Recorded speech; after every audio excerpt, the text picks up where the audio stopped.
Bercanda itu tidak dilarang di dalam Islam. Yang dilarang itu adalah berlebih-lebihannya. Sebagaimana Nabi SAW pernah bersabda, la tukthiru ad-dhahik fa innahu tumitul galab.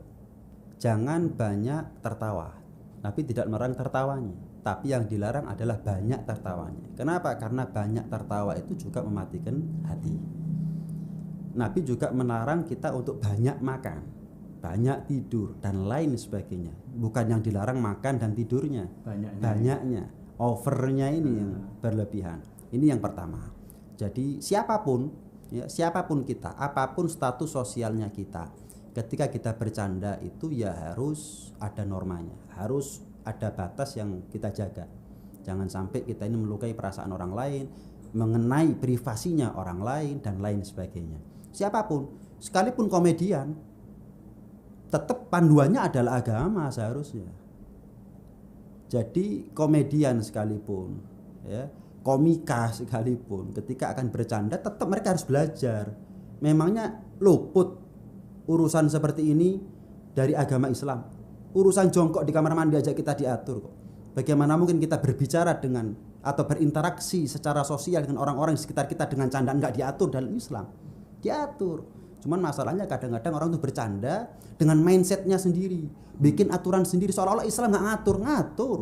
Cuman kita yang nggak mau tahu dengan aturan tersebut.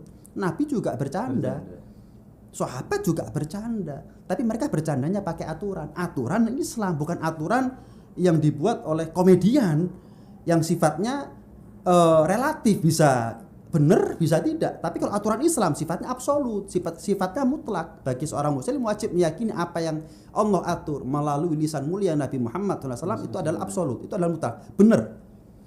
Dan coba sebutkan satu hal saja yang kalau kita lakukan apa yang dilakukan oleh Nabi itu akan melukai orang. Nggak ada.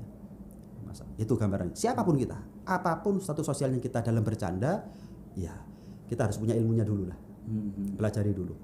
Kemudian yang ingin saya sampaikan juga gini loh, kita ini kalau melihat salahnya orang itu kewajiban kita itu adalah menutupi aibnya dan menasihati. Masalahnya kecenderungan orang zaman sekarang ini kalau tahu salahnya orang itu adalah justru memviralkannya, fadhohah, memviralkannya dan membuka aibnya. Padahal kewajiban kita kalau tahu orang lain salah, ditutup aibnya dan ditegur, dinasehati, tujuannya adalah agar dia berubah, bukan dipermalukan. Gini Ustaz Zain, ketika ana tahu antum melakukan kesalahan, harapan terbesar dari ana adalah antum berubah.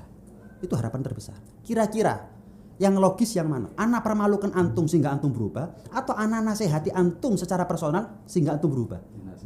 Dinasihati secara personal. Tapi kalau ana permalukan antum, maka antum bukan tobat atau berubah. Malah kecenderungan orang zaman sekarang semakin menjadi-jadi.